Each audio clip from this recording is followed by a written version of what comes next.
Listen to a travel agent talking about interesting places to visit in Wales. Match the correct activities and beaches with each place. Some of the choices may be used more than once. First, you have some time to look at questions 1 to 5.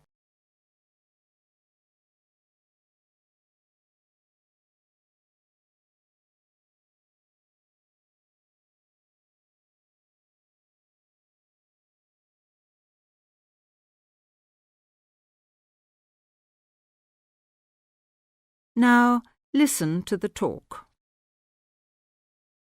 The trouble with a long weekend in Wales is that a long weekend is too short. There just isn't enough weekend for what Wales has to offer. Take the Welsh coastline. Whichever way you like your sand, you'll find it in Wales. For the active, there are surfing beaches all round the coast. At Marlow Sands, at Aberdaron, and particularly at Rhossili Beach on the Gower Peninsula, which offers some of the best surf in Europe. Sailing, too, is widely available with yachting centres such as Tenby in the south, Aberdyfi in mid-Wales, and Abersoch on the Len Peninsula in the north. There are big open beaches and there are small secluded bays and coves. The 6 miles of Pending Sands, for instance, in Carmarthen Bay, are so long and wide that they are frequently used for different kinds of racing events. While Llandwyn Bay, on a southern corner of Anglesey, offers 4 miles of sand and dune and countless vantages for the spectacular view across the bay to Snowdonia. Barrow Bay in the Pembrokeshire National Park is as secluded as they come, and like Munt, a golden sandy beach trapped in a tiny sheltered cove at the southern end of Cardigan Bay, basks in tranquility. And of course, there are many old fishing villages, Llangrannog and Barmouth among them. Before you hear the rest of the conversation, you have some time to look at questions 6 to 10.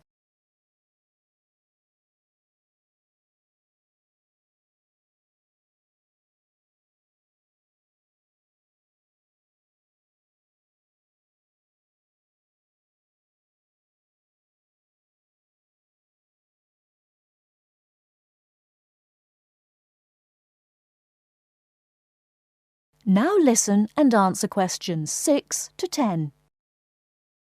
And of course, there are many old fishing villages, Llangrannog and Barmouth among them, whose charm has increased as the fleets of ships have declined. These days, you see, the fishing in Wales is much more for pleasure than profit.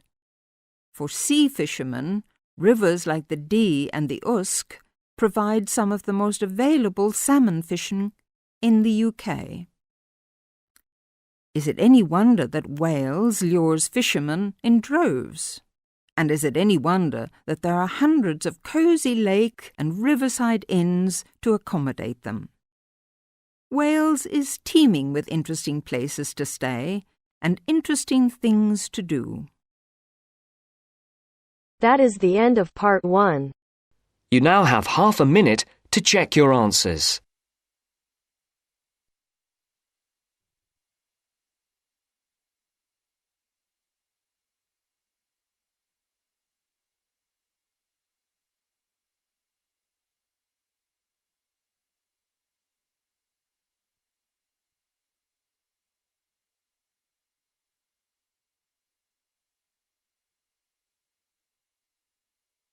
Now turns to part 2.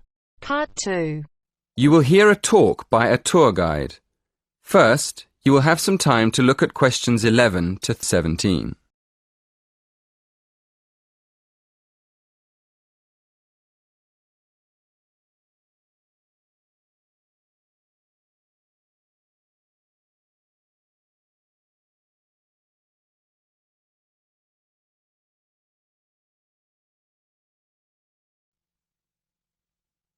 Good morning.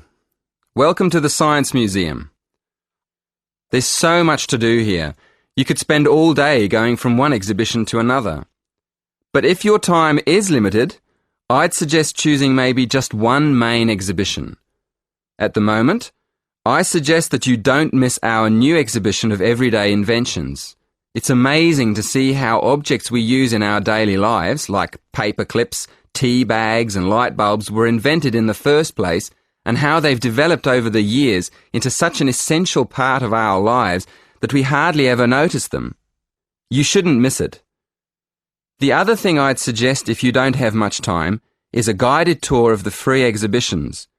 These tours usually start on the hour, at 1 o'clock, 2 o'clock and so on. They're quite short, only half an hour, so you could do a couple of tours in an afternoon if you wanted to. If you'd like to go on a tour, you should go to the entrance of the exhibition on the ground floor and wait for the guide there.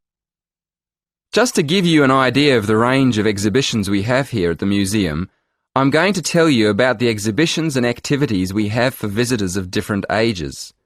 First of all, for the little ones, we have a fascinating area called Shapes and Patterns, where they can play with objects and images and see how they form different patterns. It's really colourful and exciting. Kids love it. Then, at the other end of the scale, we have more complex exhibitions that appeal more to our older visitors.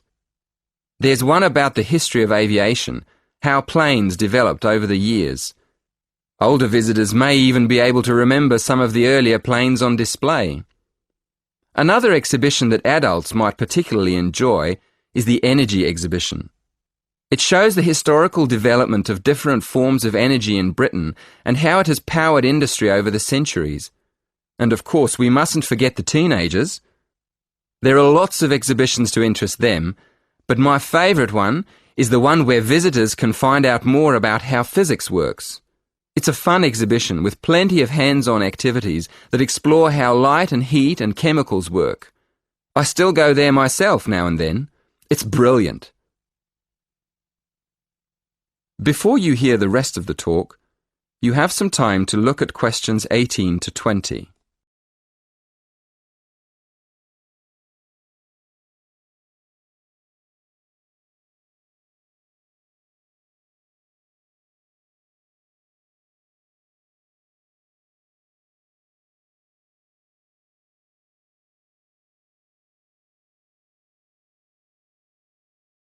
Now listen and answer questions 18 to 20.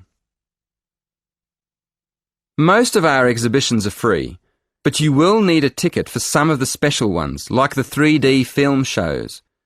So let me explain how you get a ticket online. Of course, you can do this directly at the ticket office, but if there's a long queue, you can book online on your mobile. So, go to our homepage and choose the Events button. Then, click on the film title. That'll take you to the next window. In the right-hand corner, you'll see a little calendar. Choose the date on the calendar and then go to the next window. There's a drop-down box there for you to choose the time and another one for the number of tickets. Careful on that page. There are different prices for adults and children. When you've done that, go to the final page and choose your payment method. That is the end of part 2. You now have half a minute to check your answers.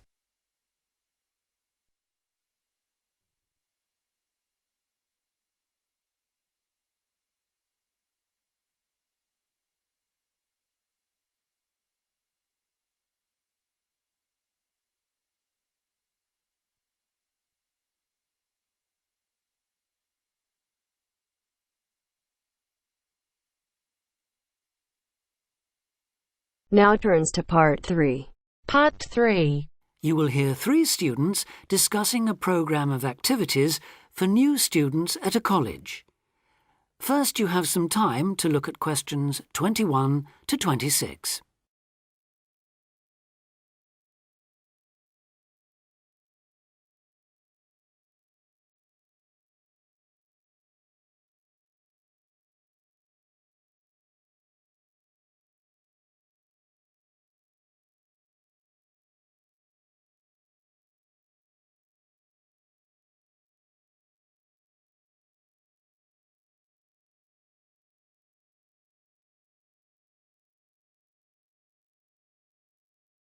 Now listen carefully and answer questions 21 to 26. So you were both on last year's orientation course then? How did it go? I loved it. The activities were well organised and I met people from all over the world. Yes, it was useful. And you think I should sign up for this year's course? Yes, definitely. Apart from being fun, it really does prepare you for all the things you have to do in your first couple of weeks. In fact, one of the most useful things was chatting to people who'd already been there for a year, so-called senior students. They'd been on the orientation course the year before last and recommended it to us. Oh, and there was a great atmosphere at the formal dinner too. It was so colourful with people in their traditional dress from Asia, Africa, South America. It was one of the high points of the whole week. That was right at the end, of course. The first thing they did on the Monday was take us on a guided tour of the Students' Union. And after that, they took us round the city centre, showing us things like the bus station, the main shops. And the best pubs. Right, so it was very worthwhile. Yes, though maybe they could have taken us to a better nightclub. The music at the place we went to was lousy. That's a matter of taste, surely. Well, anyway, the next day they showed us around everything on the campus. And believe me, it was everything. We must have walked miles. I could have done with less information on every building in sight, given that I'll probably never need to go into half of them, and a bit more on places everyone's likely to use at some time or other, like the sports block, the health centre, the bicycle and car parks. Which reminds me, there was an afternoon session on how to drive in this country, which seemed to me a bit weird, for a university course. I suppose it's because there have been accidents involving students who aren't used to people driving on the left. I was there, actually. How was it? Well, I must say I was a bit disappointed. There were some useful driving tips, but it might have been more helpful if it had included stuff for pedestrians. How to avoid getting run over, for example. You didn't go to the session on safety then? No. Well, apparently that dealt with road safety for pedestrians, along with lots of other aspects, of course. I wasn't there myself, but that might be something worth going to, Julia. Before you hear the rest of the discussion, you have some time to look at questions 27 to 30.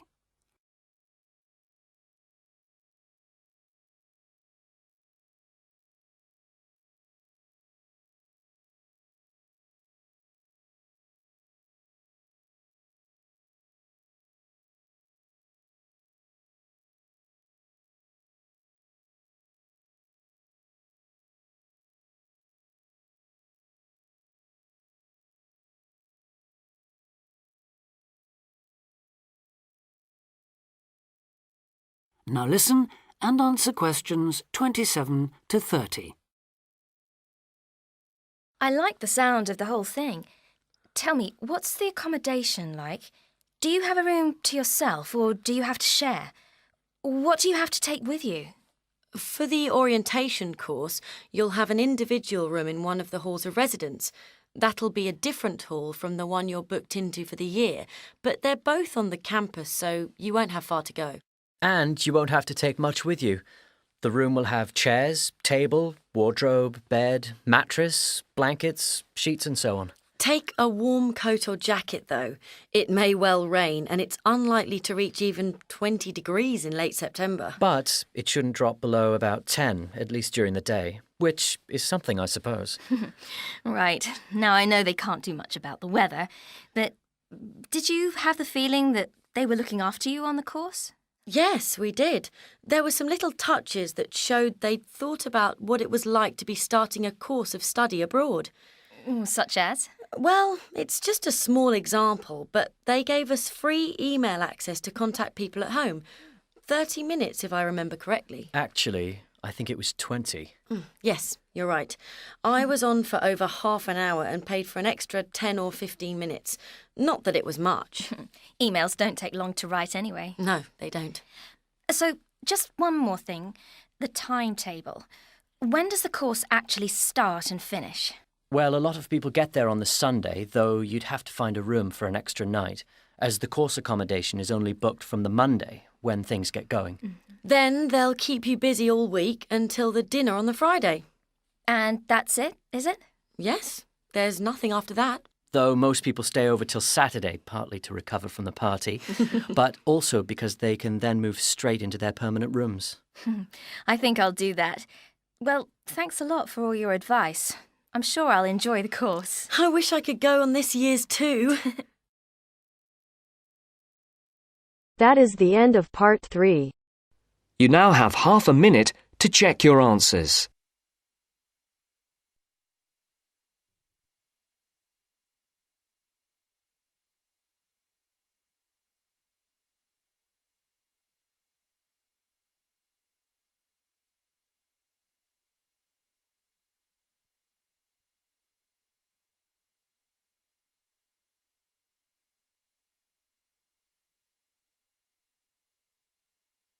Now turns to part 4.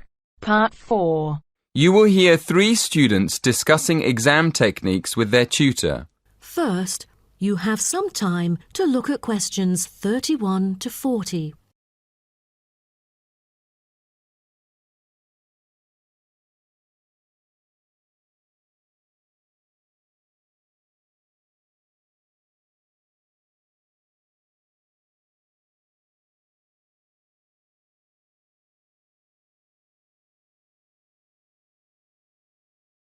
Now, listen carefully and answer questions 31 to 40.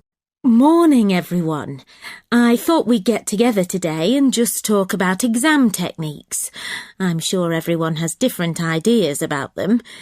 So, shall we find out what you do first when you get into an exam? Check that you have the right exam paper? It sounds funny, but students do actually answer the wrong exam paper sometimes. So check that it's your exam first. Then what? Write your examination number on the answer sheet? Well, it might sound obvious, but writing your examination number at the beginning of the exam can be a good idea. Apart from making sure the examiner knows who wrote the exam, can anyone say why? It can help you relax? Yes, that's right. Doing something easy like that gives you a chance to calm down. Right, so what do you do next? Read the questions carefully? Well, before you read the questions, what should you do? Read the instructions. Yes, you should read the instructions next. You need to know how many questions you have to answer and whether you have to answer all the questions or only some. What other important information do you need to check before you start? How much time you have? Yes, Jerry's right. You need to make sure that you know how long the exam is so you can manage your time properly. OK, what do you do next? Read the questions? Yes, it's very important to read the questions, not just once, but several times. I usually make a few notes when I'm looking at the questions. Sometimes a question looks easy, and then when you start writing, you realize that it's actually more difficult than you thought. Yeah, but you don't want to spend too much time writing notes. No, but it's a good idea to jot down a few ideas to see if you can remember the arguments for the topics you studied most. Once we've decided, is it better just to start at the beginning and answer the questions as they appear on the exam, or should we start with the easy questions? Well, I start with the questions that I know better and leave the ones I'm not sure of for the end. That's what I do. But I still keep an eye on the clock, especially when the questions are all worth the same number of marks. Mac's right. If you write one very good answer, but it's only worth 30% of the marks, you still lose the other 70% on that exam. So it's better to write our main ideas for a question, even if we don't have time to answer it properly. Yes, absolutely. We can't give you marks for writing nothing. But if you give us your main ideas, we can give you some marks. Oh, really? I wish I'd known that in my last exam. I spent all my time writing a long answer to one of the questions and didn't get round to the other two. I didn't understand why I got such a low mark. Yeah, that's what happened to me. Luckily, my tutor explained it afterwards, so I never did that again. That is the end of part 4. You now have half a minute to check your answers.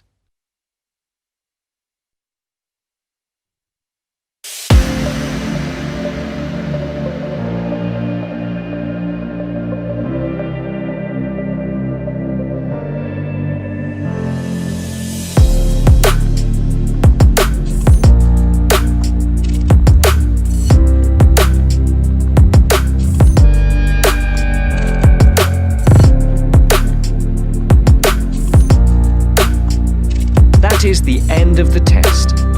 You now have 10 minutes to transfer your answers to your Ielts listening answer sheet.